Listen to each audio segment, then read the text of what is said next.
So hello আসসালামু guys, আপনারা কেমন আছেন? আশা করি সবাই অনেক বেশি ভালো আছেন। সো গাইস, লাস্ট ফিউ ডেসে মার্কেট অনেক বেশি ডাউনে আসছে এবং নেক্সট ডে মার্কেটে কি বেয়ার মার্কেট শুরু হবে নাকি মার্কেট আরো বেশি পাম্প করবে, এই ট্রুজের সবকিছু আপনাদের আপডেট দিব। সো চলুন না দেরি করে ভিডিও শুরু করা যায়। সো গাইস, ভিডিও শুরুতে সবচেয়ে মোস্ট ইম্পর্টেন্ট জিনিসটা আমরা দেখবো, যেটা লিকুইডেশন। গত 22 তারিখের দিকে হিউজ লেভেলের একটা লিকুইডেশন হয়েছে মার্কেটে। অনলি লং লিকুইডেশন ছিল $3 বিলিয়ন এবং শর্ট ছিল $600 million. So close two $4 billion liquidate হয়েছে অনলি ওয়ান ডেতে, উইচ ইজ হিউজ। এবং এই লিকুইডেশন হওয়াতে অনেক উপকার হয়েছে মার্কেটের জন্য। আপনারা সবাই জানেন মার্কেট মেকার তারা আপনাদের প্রফিট দিয়ে মার্কেট উপরে নিয়ে যাবে না। তো যারা যারা লং পজিশন করেছে তারা সবাইকে শেক আউট করে দিয়ে মার্কেট উপরে যাওয়ার জন্য প্রস্তুত। আমরা যদি আরেকটা লিকুইডেশন চার্ট দেখি, এটা liquidation hit map. Currently short almost যদি উপরের দিকে যায়, লেটস 120 যায়, তাহলে অলমোস্ট $5 বিলিয়ন লিকুইডেট হবে। তুলনামূলক লং লিকুইডেশন কিন্তু কম শর্টের তুলনায়। ওই ক্ষেত্রে আমাদের লং এর দিকে প্রজেকশন করতেছে মার্কেট নেই। এন্ড আমরা যদি বিটকয়েনের অর্ডার ফ্লো দেখি, তাহলে আমরা এখানে দেখতে পারবো নিচের থেকে উপরের দিকে তুলনামূলক লিকুইডেশন অনেক বেশি। প্লাস সবচেয়ে মোস্ট ইম্পর্টেন্ট যে জিনিসটা, সেটা হচ্ছে বিটকয়েনের মান্থলি চার্ট রিটার্ন। আমরা জানি হিস্টোরিক্যালি অক্টোবর মাস হচ্ছে সবচেয়ে বেশি প্রফিট দেয়। তো আমরা যদি সবকিছু লাইন আপ করি, আমাদের লিকুইডেশন অনেক হয়েছে, মার্কেটে সবাই শেক আউট হয়ে গেছে।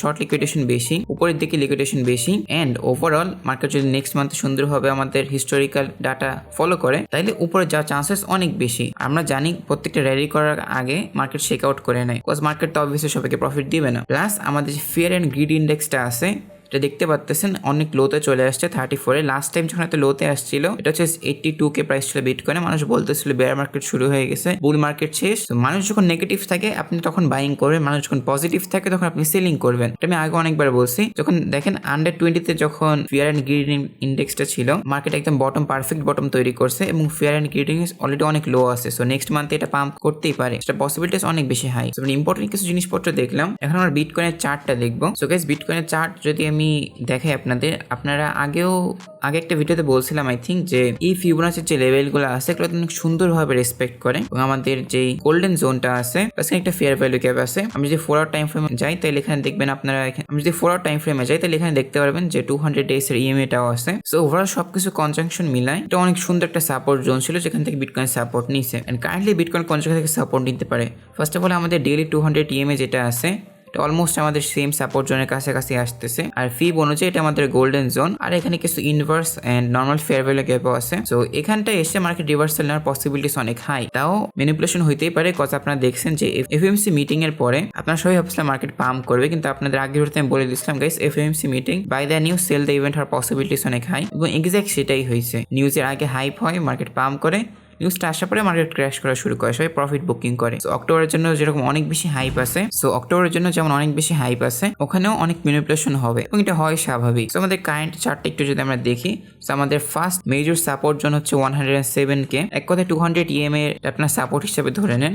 আর এটা যদি ব্রেক করে কোনো কারণে, তাহলে মার্কেট 1 লাখে ফল করার পসিবিলিটিস অনেক বেশি হাই। স্পেশালি 1 লাখ থেকে 1,03,000-এর মাঝামাঝি আসার পসিবিলিটিস অনেক হাই যদি এটা ব্রেকআউট করে, অথবা একটা সিঙ্গেল উইক দিয়ে মার্কেট ইনস্ট্যান্ট রিভার্সাল নিয়ে নিতে পারে। এটা হচ্ছে কয়েকটা সিনারিওস আপনাদের বললাম, বাট হোপফুলি মার্কেটে এত ম্যানিপুলেশন হবে না, আমাদের নর্মাল ভাবে মার্কেট আবার ইনশাআল্লাহ উপরে উঠে যাবে। সো বিটকয়েন চার্টটা আমরা দেখলাম। এখন আমরা ইথেরিয়াম চার্ট দেখি, কজ ইথেরিয়াম আমাদের অল্টস কয়েনের জন্য অনেক বেশি ইম্পর্টেন্ট। বিটকয়েনে সবার ইনভেস্টমেন্ট নাই, সবারই বেশিরভাগ ইনভেস্টমেন্ট অল্ট কয়েনে। সো আমাদের ইথেরিয়ামে মেজর একটা সাপোর্ট ব্রেক দিছে। এখন মার্কেট আমাদের দেখা লাগবে যে মার্কেট এখান থেকে নিচে যায় নাকি উপরের দিকে পুল ব্যাক নেওয়া শুরু করে।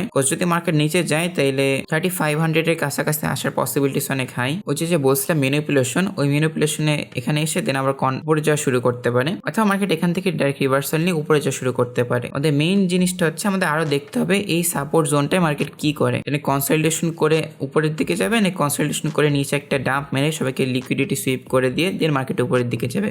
বাট মেইন কথা হচ্ছে আলটিমেটলি মার্কেট উপরের দিকেই যাবে। সো অত টেনশন করার কারণ নেই। আর এখন অ্যাকচুয়ালি অলসকয়েন ইনভেস্টমেন্ট করার ভালো একটা অপরচুনিটি। আমি স্যার সোম অথবা মঙ্গলবারে অলকয়েন একটা ভিডিও বানাবো, যেখানে আপনাদের বাইং সিগন্যালগুলো দিয়ে দিব। ঠিক আছে, আপনারা যদি চান নিজে অ্যানালিসিস করতে, এই চার্টটা জাস্ট কপি করে নিতে পারেন। একদম সিম্পল 4টা লাইন আঁকবেন। এই যে এই প্রাইসগুলোতে, এটা হচ্ছে 4015 দিকে, এটা জাস্ট এটা মনিটর করতে থাকবেন যে মার্কেট কি করতেছে। নেক্সট আরেকটা এক্সাইটিং কয়েন, যেটা হচ্ছে আমাদের লাইক আমার one of the most favourite coin Solana, আপনারা সবাই জানেন। সেটাও ইথিরিয়ামের মতো সেম কাজ করতেছে, মেজর একটা সাপোর্ট জোনে এসে আটকে আছে। এখন আমাদের দেখার বিষয় হচ্ছে সোলানা এখান থেকে রিট্রেসমেন্ট নেওয়ার পসিবিলিটিস অনেক বেশি হাই, বিকজ গ্রেস্কেল তাদের নতুন একটা ট্রেজারি খুলছে, অর শুড আই সে পুরাতন ট্রেজারির নাম চেঞ্জ করে নতুন ভাবে রিনেম করছে। তো ওখানে ওরা অনেক ধরনের অলস কয়েন লাইক সোলানা, এডা, এক্সআরপি এগুলো অ্যাড করছে ইটিএফ হিসাবে। সোলানা ইটিএফ অলরেডি আগে আছে, সো গ্রেস্কেল যেহেতু করছে ওদের ইনভেস্টমেন্ট আসার পসিবিলিটিস অনেক বেশি হাই, স্পেশালি অক্টোবর মাস আসতেছে, আমরা তো জানি অক্টোবর কিরকম পজিটিভ হয়। আর ওগুলো বাদ দিলেও সোলানা চেইন সবচেয়ে বেশি ইউজ হচ্ছে কারেন্টলি। তো সোলানা ফান্ডামেন্টালস নিয়ে কোনো টেনশন নাই, যারা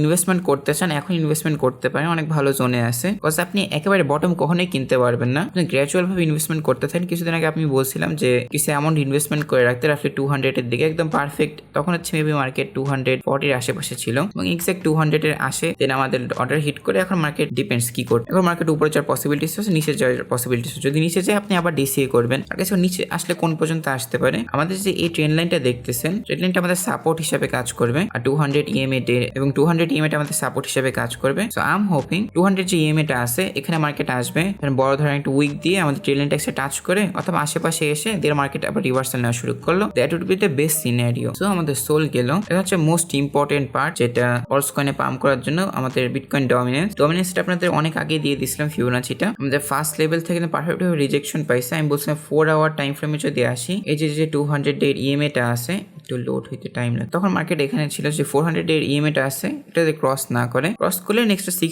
60% আপনারা আপনি টার্গেট রাখতে পারেন যে ওখান থেকে মার্কেট রিভার্সাল নিবে। বেস্ট সিনিয়র অ্যাকচুয়ালি ওইটাই হয়, 60% থেকে মার্কেট রিভার্সাল নিবে। হ্যাঁ, অলস কয়েন, বিটকয়েন সবকিছু একটু ডাম্প মারবে। 60% গেলে কি হয়, একদম পারফেক্ট একটা রেজিস্ট্যান্স থেকে সাপোর্ট নিয়ে নিচে আসতেছে। এখন ধরেন আরেকটু নিচে আসলে পরে আবার উপরে যাবে, চপি অবস্থা হবে এক কথায়। কিন্তু মার্কেট যদি এরকম করে, ধরেন এখান থেকে এসে এরকম গেল, দেন যদি নিচে আসা শুরু করে, তাহলে একদম পারফেক্ট। কষ্ট আমরা জানি Q4 এ হচ্ছে মার্কেট সবচেয়ে বেশি পাম্প করে। তো ধরেন অক্টোবরের দিকে সম্পূর্ণ অক্টোবর মিলে মার্কেট ডমিনেন্স ডাউনে আসতেছে, দেন চেক আউট করার জন্য উপরে গিয়ে আমাদের এই লেভেলটা হিট করে মার্কেট নিচে আসা শুরু হয়েছে। এটা একটা সিনারিও হইতে পারে। ওর আমাদের যে ফার্স্ট লেভেলটা হিট করছে এখান থেকে ডাইরেক্ট মার্কেট নিচে চলে যাওয়া শুরু করতে হবে। নিচে কোন পর্যন্ত যাবে, আমাদের যে এই ফেয়ার ভ্যালু গ্যাপটা আছে, যে লোটা আছে, আর আমাদের ফিবোনাচির যে টেক প্রফিটটা আছে, এটা হচ্ছে প্রজেকশন আর কি। তো হিসেবে রাফলি 56% এর আশেপাশে আসবে যখন মার্কেট এই লোটা ব্রেক করবে। তখন ওভারঅল এটা হচ্ছে বিটকয়েন ডমিনেন্স অ্যানালিসিস। হোপফুলি সবাই বুঝতে পারছেন। স্টিল যদি কোনো কোশ্চেন থেকে থাকে আমার টেলিগ্রামে একটা মেসেজ দেবেন অথবা কমেন্টে জানাবেন। আর গাইস এই ভিডিওতে বেশি ডাটা ইনক্লুড করতে পারিনি, কজ ভিডিওটা অনেক হারিতে বানানো লাগে। আপনাদের বলছিলাম নভেম্বর একটা সারপ্রাইজ আছে আপনাদের জন্য, ওটার প্রিপারেশন একটু ব্যস্ত। So that's about it. ইনশাআল্লাহ নেক্সট ভিডিওতে আপনাদের সাথে দেখা হচ্ছে। সো গাইস আজকের মতো ভিডিও এতটুকুই ছিল। যদি ভিডিও ভালো লাগে থাকে তাহলে কষ্ট করে সাবস্ক্রাইব বাটনে প্রেস করে দিবেন এবং ডেইলি ট্রেডিং রিলেটেড কন্টেন্টের সাথে আপডেট থাকতে মাস্ট আমাদের টেলিগ্রাম চ্যানেলটা জয়েন করে নেবেন। বিভিন্ন ধরনের market update, buy signal, sell signal এবং আমার পার্সোনাল ট্রেডস আমি শেয়ার করে থাকি। সো আপনাদের উপকার হবে। সো গাইস আজকে এতটুকুই। আসসালামু আলাইকুম।